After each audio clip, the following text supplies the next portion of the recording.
Vítam vás na mojom kanáli Jednoducho bez lepku. Príprava tohto hamburgerového mäska z bravčového mletého mäsa je jednoduchá.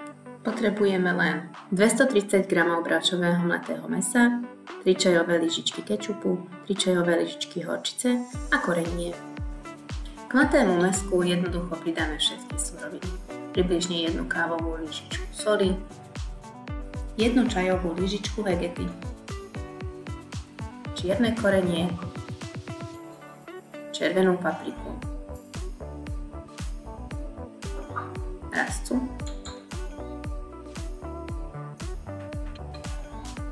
horčicu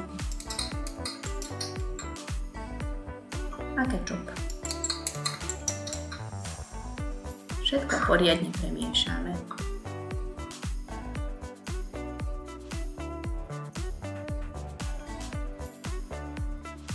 Mäsko si uzatvoríme a necháme v chladničke oddychovať. Niekoľko hodín, možno aj celú noc. Placky si tvarujeme tak, že si ruky namočíme do studenej vody. Takto sa nám nebudú lepiť a ľahšie sa s nimi pracuje. Vytvárame si veľkosti, ktoré nám vyhovujú.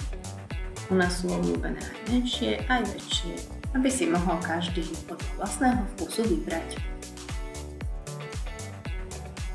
Ukladáme ich na papier na pečenie. Okropíme olivovým olejom a na povrchu ho rozotrieme.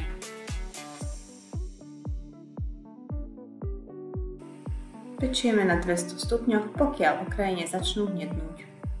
Stačí si len pripraviť zeleninku podľa vlastného vkusu, opiecť hamburgerovú žemu a burger je hotový.